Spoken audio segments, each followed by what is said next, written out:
This game was played in the second round of a closed international tournament in Budapest in September of '97. There is a series of events like this organized by Laszlo Nagy called the First Saturday Internationals. Every other month he organizes a GM event, and this was the second I've played. For some reason I absolutely love to play in the Hungarian Chess Federation building, which lies just off Kossuth Square and the Parliament building and a few blocks away from the Danube River. There's a haunting sense of chess history in the club, ancient photographs of great players, no color, few smiles, all black, white, and gray. It's dank, a little depressing, away from all the glitz of America. The ancient Hungarian grandmasters wander around chewing tobacco. The walls are not friendly. People don't really smile. But there is no pretense, just a love of chess. Some would say the wasteland of communism. I would nod, smile, see the Buda Hills rising beyond the chain bridge, over the Danube, and recall my evenings walking the streets, digging the people, writing in my little notebook, breathing in this beautiful city of gray. My opponent in this game was Israeli international master Afek. Along with being a very strong player, Afek is a famous chess composer. He creates beautiful and virtually unfathomable positions, and then publishes them or asks great players to try to find the solution. It isn't uncommon to see him sitting at a table surrounded by GMs and IMs and other chess lovers, all studying a chess board, some pulling out their hair in concentration, others smiling because they've given up or just love watching confusion set in on great minds. Someone will yelp, break the silence with a solution that Afek quickly refutes. Silence returns. Heads shake. Eventually, after all have decided that there can in fact be no answer to the question he's asked, he quietly shows a simple sequence that no one had seen. I watched a beautiful scene later in the tournament, in which Afek and Grandmaster Pal Benko sat down at a chessboard. Benko is a friend and former teacher of mine who's a chess legend from the Bobby Fischer days.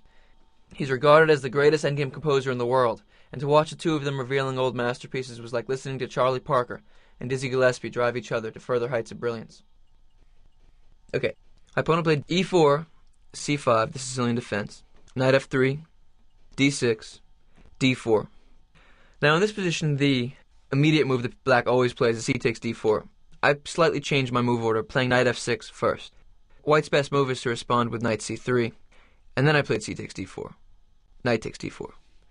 The reason I did this, in fact, is because my opponent, if we go back to the position after knight f3, d6, d4, after c takes d4, sometimes with white he plays queen takes d4, and then tries to play a plan with the white pawn from c2 moving to c4, a system which he likes to play with white. So what I did is slightly adjust my move order in the Sicilian so that he wouldn't have the option to go into part of his repertoire. Knight f6, knight c3, c takes d4, knight takes d4. Notice now that if he were to take with the queen, he wouldn't be able to play the Marazzi system with the pawn on c4. So knight takes d4, I played knight c6, and he played bishop c4. This is called the Sozin variation against my classical Sicilian. I played queen b6, a variation I've played for many years. Now here the main line is knight b3. White retreats his knight to a normal square, and the game progresses along the lines of what would be called the Shinvinigan Sicilian, which many of the games from the Kasparov Anand World Championship match were played in. My opponent here decided to play a more modern idea. Knight takes c6, b takes c6, and he castled. This particular variation was not considered to be terribly dangerous for black in the past, but since then, some very strong grandmasters have found some good ideas for white in it, and black has to play very accurately. I played g6, a system which I've worked out. I think it's quite good. And my opponent played queen e2. So from this moment, I want you to notice that white has slightly more central space than black. I can't immediately attack. There's nothing for me to attack. You see his king is very safe, and though I am an aggressive player, you might think I have the desire to attack.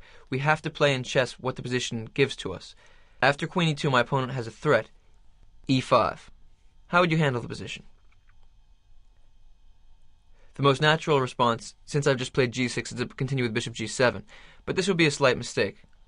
After bishop g7, my opponent would have the option of playing e5. And after I play d takes e5, queen takes e5, my pawn structure is a little more weak. I can't do anything constructive with the relationship between his queen on e5 and my bishop on g7, because my bishop isn't defended, and my knight can only go to h5 to protect it. Now my pawn structure is weakened. I can't castle because my e7 pawn will hang. My position is bad.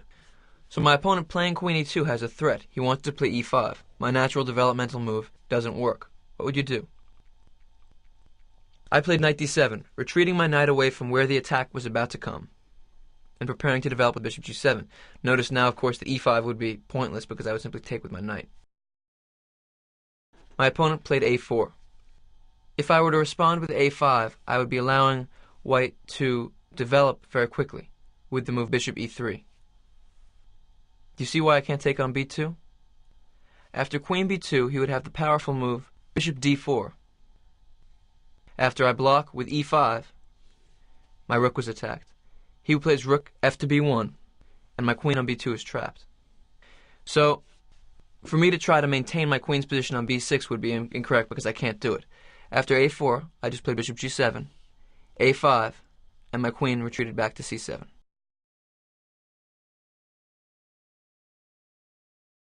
Now this leads to an interesting discussion. I was trying to decide where to put my queen back to.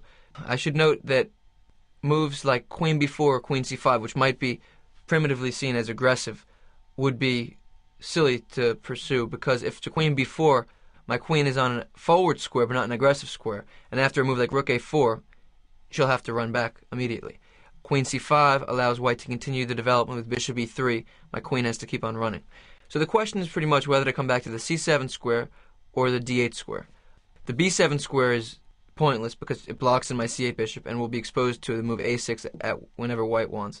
And the b8 square isn't very good because white will activate the rook sooner or later with the maneuver rook a3 to b3 and will be attacking my queen. So queen c7 is the most logical move, but I was looking at the variation f4, castles for black, f5. A dynamic move which begins an attack with opening up the f-file, keying in on my f7 square, but has the downside of giving me the e5 square. So I looked at the variation knight e5, bishop b3, and in this position, I couldn't see how to improve my game. It's a strange reality. My knight is occupying a wonderful central square, and yet it has nowhere to go. It's hard for black to discover what to do, and white has a clean plan to build up their attack.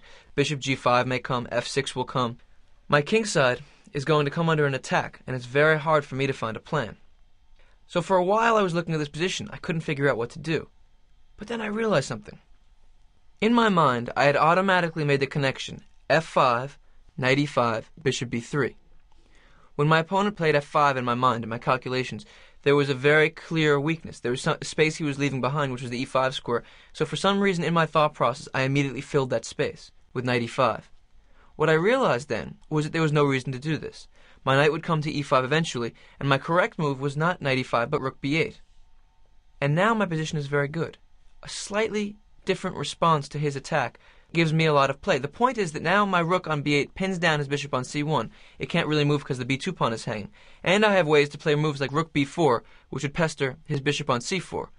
The bishop's logical retreat will be to come back to the b3 square, and then I might not come to e5 at all, but slip into c5, which would pester the bishop on b3 and hone in on his pawn on e4. Notice also that my bishop on g7 is attacking his knight on c3, which defends the e-pawn. So I had to overcome a mechanical response in my mind, which was to immediately fill the space that my opponent left behind, instead of, after f5, playing one move that was a little bit slow. Now in chess I often say that the threat is stronger than the execution.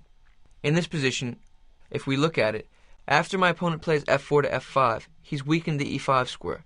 If I immediately fill the e5 square, yes, my knight is on a very good square. It's a pretty square. But after he responds with bishop b3, we'll notice that the knight on e5, while it's on a good square, one might think, has nowhere that it can go, and it completely blocks in my bishop on g7. So if I immediately occupy the good square, I have no play. While if I leave it to be occupied later, I maintain a dynamic in my game. So in fact, when I played queen c7, I had come to this, while it might seem like a completely natural move, I had to go through this thought process to realize not to occupy the e5 square right away. So a5, queen c7, my opponent played f4, and I castled. And now we reached a maneuvering part of the game. f5 on my opponent's part would be a mistake, as we've seen, because after rook b8, I have the e5 square to use later, and it's difficult for him to develop his play. He played the move queen f2. Part of the idea of this move is to play queen h4 at one point, to try to activate on the king side. Notice that my e7 pawn will be hanging then. Part of it is to hone in on the f-file, because after the move f5, f takes g6, he'll have more pieces on the f7 square. Later on, he may want to play bishop e3. It's a move that slightly improves his position. I played rook b8. We've seen this move before. The point being partially that the b2 pawn is attacked, so the c1 bishop is locked down to the square. A lot of chess development in the opening and early middle game involves developing your pieces to their best squares while trying to hinder your opponent's development. So by playing rook b8, I make it a little more difficult for him to improve his position while improving my position. My opponent played rook a3. So we now begin to feel what his plan is. For one thing, he wants to simply activate his rook, but we see that move queen f2 had a little something to do with the move queen h4, and the move rook a3 eventually might slip all the way over to the h3 square. So we see that he may be thinking about, at one point, a big kingside attack. This is on his mind.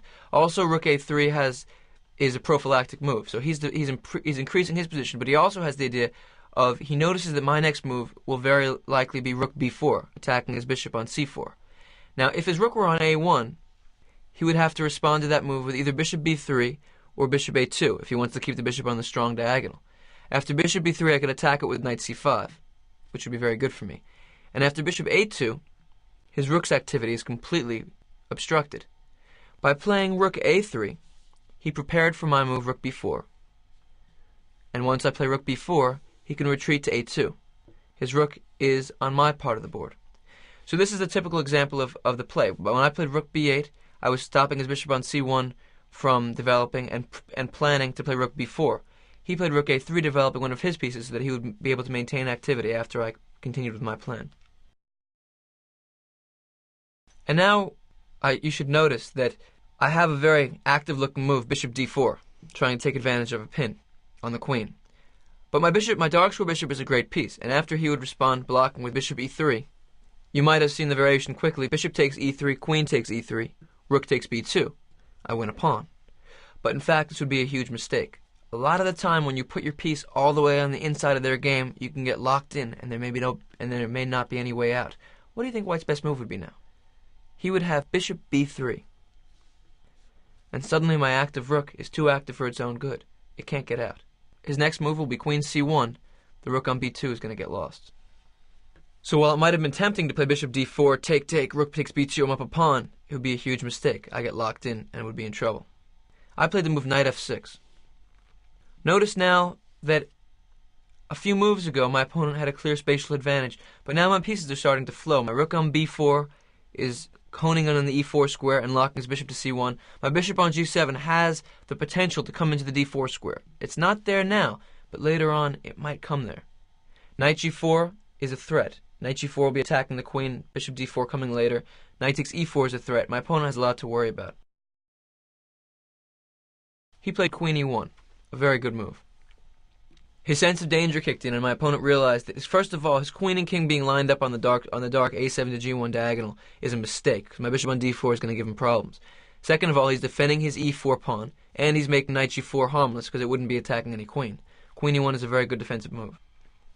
Now, when a strong player is playing a game, it's very rare that they make a purely defensive move. Usually, in a complex middle game, they'll involve attack with defense. They merge into one. Queen e1 was a move that responded to all my threats and began a little threat of his own. Notice that suddenly his queen on e1 is lined up with my rook on b4. He might be considering a move later, like knight d5, a discovery on the rook on b4. Also, knight d5 would be attacking my queen. It might get complicated. While knight d5 might not be such a strong threat immediately, because for instance I have knight takes d5, responding to the threat of my queen and defending my rook on b4.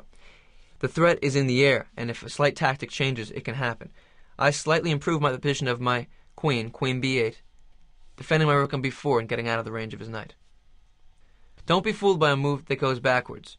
My queen is retreating a little bit to b8, but it's a much more active square here. And now my opponent played f5. Notice what he did. For one thing, he waited to play f5 until my knight was off the d7 square, so now the squares e5 and c5 can't be occupied so quickly. He's begun a kingside attack. He wants to open up the f-file, use the bishop on a2, at some point swing his a3 rook into the f3 square, h3 square. The queen may come to h4. He wants to attack. How would you respond? In fact, my whole plan of development has been based around the fact that f5 was virtually his only active plan. My opponent at some point would have to play f5, and I had a way of dealing with it. You might want to take a moment and look at white's position before f5 and try to find an active plan. It'll be very difficult. f5 is almost necessary. Think about how you would respond. Don't necessarily try to go straight forward. Take the space that your opponent left behind. What I had planned and what I played was g takes f5, e takes f5, d5. How does that look to you? Do you remember how powerful his bishop on a2 looked a moment ago? How his knight on c3 had good range? My pawns on c6 and d5 now completely lock in his bishop on a2. His knight on c3 has no active move, which means his rook on a3 is all blocked up. By playing gf5, ef5, d5, what I've done is I've slightly opened my king's position, which is a little bit dangerous. But I took the space, took control of the d5 square, which he left behind, and locked all of his pieces into the queen side. Notice that queen takes e7 would be a mistake. Why? What did I have planned? Rook e8, the queen has to go back to c5, and now I would play the move knight g4, with two threats, and he can't respond to them both. The first and most obvious one is queen takes h2 checkmate. When he blocks that by a move like g3, bishop d4 check will win the queen. There's no way out. My pawn on e7 was defended indirectly. My opponent, seeing that his queenside pieces had become a little bit locked in, decided to trade off my active rook on b4 with rook b3. A good move. I played rook takes b3, bishop takes b3, queen b4. This was a strange moment. The last series of moves that I made are the kinds of moves you don't want to make in a chess game. My opponent, by playing rook b3, seems to be planning rook takes b4, and I will play queen takes b4. So it would be completely logical for me to improve my position a little bit, so that once he takes on b4, queen takes b4, I've gained a tempo in my improvement. The problem is I couldn't figure out how to do that, and my opponent has a threat, bishop f4. His next move, in fact, isn't going to be simply to trade off, but to play bishop f4, attacking my queen. My rook can't take on f4 because rook takes queen on b8, and I would have to play queen b7, and then he would gain time. So while my natural inclination might have been to try to improve my position here by one little move, and then to take back on b4, it's impossible. I played rook takes b3, bishop takes b3, queen b4. So notice the main pluses in my position have been exactly what white has given me. He played the queenside thrust, a2 to a4 to a5. Now my queen is well placed on b4, the space it left behind. He played the kingside thrust, f4 to f5. I took and played d5, locking in his b3 bishop, his knight on c3, and taking good central control. All of the pluses in black's position have been based purely upon taking the space my opponent left behind. He played king h1, getting off the a7 g1 diagonal. He was nervous about the fact that at any point I could throw queen to d4, queen to c5, or maybe if I move a bishop to d4, attacking his king. He got off. A good defensive move. Take a moment and try to figure out how black should continue to play the game. My king is a little bit open. The strong point of his pawn on f5 is that it locks in my bishop on c8 and sort of creates a barrier that keeps my queen side away from my king side. So now what he wants to do is try to create a kingside attack based upon the fact that it's hard for me to get through. I have strong central control, but my d5 pawn is only defended by my c6 point. My e7 pawn is defended by my queen on b4. I played the move e6, a move with many strong suits. For one thing, it simply gets rid of a weakness, the e7 pawn. Another thing, it gets rid of a strength in his position, the f5 pawn. A move like e6 is a little bit dangerous because it weakens some squares. My f6 knight is now defended only by the bishop, and it looks like he might have a way of undermining it. But I saw that in fact he didn't, and this is a very concrete moment in the chess game. Playing the move e6, I'm getting rid of my weakness on e7, and now the weakness of his a5 pawn is outlined. By playing the move e6, what I've done is I've made white prove his position. This is a psychological idea which I like to use in my games. The point is that white has to prove an initiative right away, or else he'll have a worse game. If he plays f takes e6, f takes e6, black will have a strong center, my rook on f8 will become active, everything is good in my game. If he doesn't do that, I'm going to play e takes f5 next move. White has to do something. By playing e6, I've immediately challenged the strongest point in his position, f5. If he responds by exchanging pawns, I'll have a better game. What he's forced to do is try to find a specific response to my plan, and there is none. He's going to have to concede some ground. My opponent played bishop d2, queen d6. He was threatening knight takes d5 with a discovery. And now, he couldn't figure anything else out and played f takes e6. If he had continued to attack my queen with a move like bishop f4, my move was going to be simply queen d8, getting out of the attack, and now the a5 pawn is under attack once more. If he would have played bishop g5, trying to pin me, I could either take on a5, but the best move would simply be to play e takes f5. That pawn may look weak, but my bishop on c8 defends it very well. Everything is perfectly fine on my game. I'm up a pawn. I'm going to take on a5, and imagine my queen not being on the d8 square, and suddenly knight e4 crashing in. A very solid square. His game has fallen apart.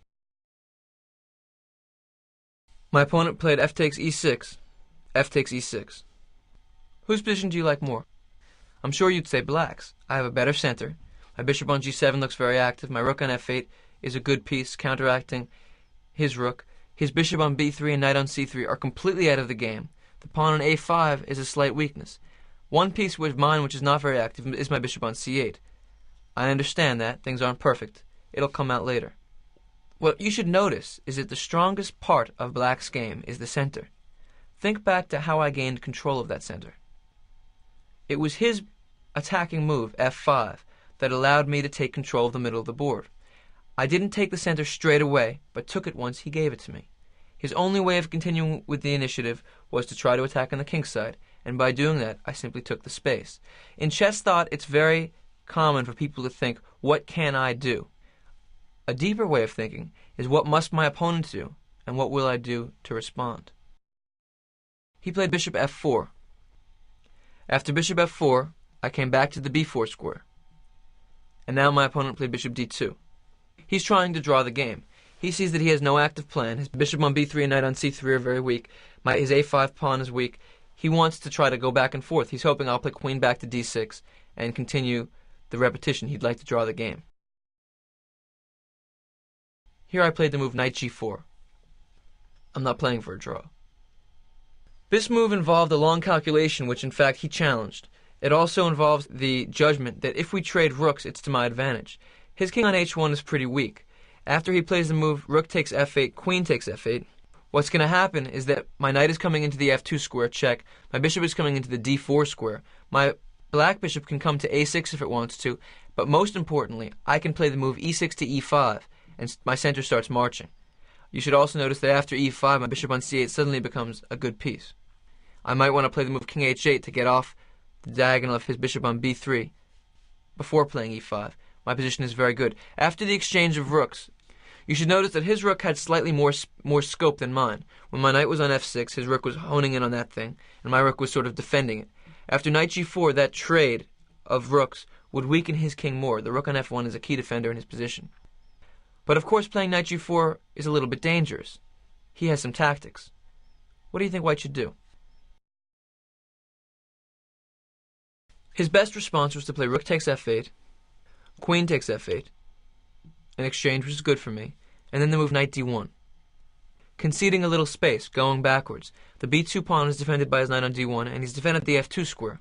Now my position is much better. I would probably play the move king h8, and soon play the moves e5 and e4, take more control of the center, push him back. I have a better game. Not winning, but better.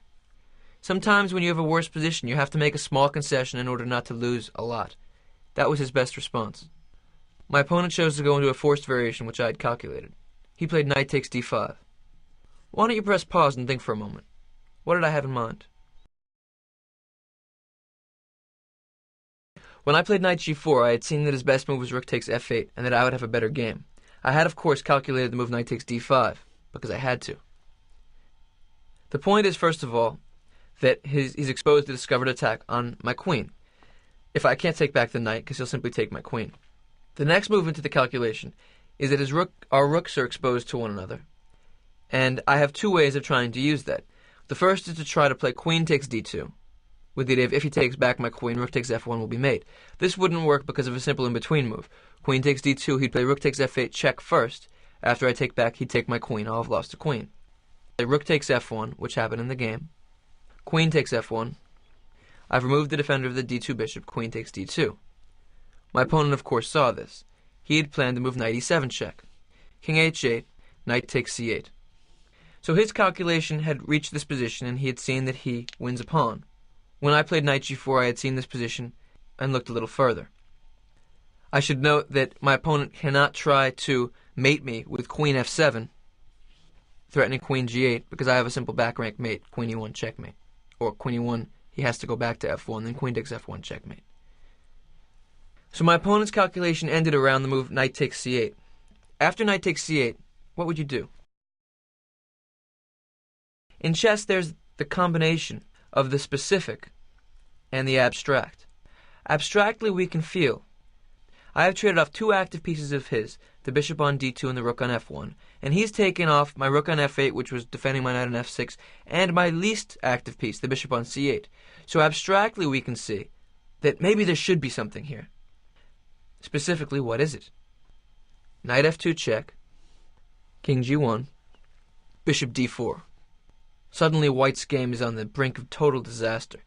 This quiet move at the end, bishop d4, challenges White's entire game. The first point is that I'm threatening a lot of different discovered checks, and he can't avoid that. Knight g4 will be check, knight h3 will be check, knight e4 will be check, knight d3 will be check, knight d1 will be check. Anywhere my knight moves, my bishop on d4 will be exposed to his king. The next thing is that I can make some moves to keep that checking option alive. White can't move the king, so the point is that no matter what he does, I'm going to have a discovered check. And the point is that I have mates in the air everywhere. After bishop d4, my position is winning by force. Try to take a moment and see if you can find any moves for White, and look at the response that I had planned. If his queen moves off the back rank, I'll simply play queen e1 check. The queen will have to go back to f1, then after my knight moves, his king has to go to the corner, and queen takes f1 will be mate. My opponent played c3, attacking my bishop. Right now is a funny little moment. When you're on the very edge of winning, your emotional response may be to lunge forward, to be impatient, to be a little bit emotional. My bishop is attacked, but since I have so many active moves, we may want to play things like knight h3 check or just any check. But it's not necessary. Knight h3 check, king h1. I don't have a good next move. I'd have to come back with knight f2 check. The piece which is going to deliver the discovered check is threatened. I simply retreated, bishop c5. This move maintains all of the attacking options. White has nothing else to do. He played the move h3.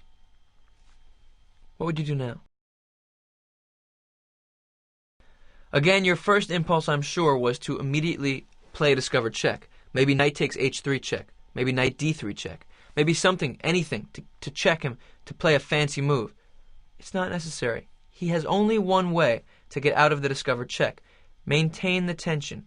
The threat is often much stronger than the execution. I played the move queen f4, slightly improving my attacking pieces. The point is that if I play knight takes h3 check, once his king moves, for instance, to h2, it's not really clear how I'm going to continue the attack. I've played a good check, yeah, what now? When I play queen f4, I keep all the attacking options in the air. I can still take on h3 if I want to. Notice now, of course, after knight takes h3, when his king moves to h1, he'll lose the queen on f1. But I have a bigger threat. My real threat is knight g4 check. And after his king goes to h1, queen h2 will be mate. Now there's nothing White can do. In fact, when his pawn was still on h2, I had two threats. One was the simple move queen f4, and one was the interesting little tactic, knight e4 check, king h1. Do you see mate in 2? Knight g3 check. A sacrifice. After h takes g3, queen h6 is mate. My bishop guards the g1 square, and he's mated on the h-file. Playing defensively in this kind of position, it's almost impossible to see all the different attacking options Black will have. My opponent responded to that first idea, knight e4, knight g3, queen h6 mate, by playing h3. Now after knight e4 check, he would come up to h2, and I would have no use of the g3 square. So I used my second idea, queen f4. Now White has some big problems. Knight g4 check is threatened. He played the move queen c4, a move which seems like a logical way of trying to fight. He's attacking my queen on f4 and attacking the piece on c5. So if I move my knight anywhere, he's going to try to take on c5. He wants to trade down queens. I wasn't really worried about that. What do you think I played? After my next move, he resigned. A little piece sacrifice to cap things off. Knight g4 check. Notice that in this moment, in the final position where my opponent resigned, all of my attacking pieces are being attacked. My queen on f4 is hanging, my bishop on c5 is hanging, and my knight on g4 is hanging. But he's in check. If he goes to h1, I play queen h2 mate. If he takes my checking piece, queen takes c5, I use a mate which we haven't looked at, queen c1 check. My knight on g4 guards the f2 and h2 squares. After he blocks with bishop d1, I would play queen takes d1, and that would be mate. So my opponent resigned in the final position, where all my attacking pieces are hanging. It's kind of a nice way to cap things off. So when you see this game, it's very easy to focus on the attack at the end, on the kind of brutal, fancy harmony of the pieces attacking the white king. You might think of this as a purely attacking game. But what you should focus on is not so much the brutality of the attack, but the way that it came about. I did not force things to happen. I let them happen. The way that I won in this game, the way I attacked my opponent, was by taking the space that he gave to me. And every single move that your opponent makes leaves a little something behind. If you're keen to that reality in chess, you'll find flaws in almost every move they make. So now that you've seen the culmination of this game, why don't you go back and look over the quiet moves? The little moves I played, when I retreated my queen from c7 to b8, how I responded to f5 by taking it and playing d5. Look at every little quiet move I made, and feel its place, its part, in the final assault. Don't be afraid to make a quiet move in chess. Aggression does not mean straight ahead. Sometimes you have to go back to go forward. Yield and overcome.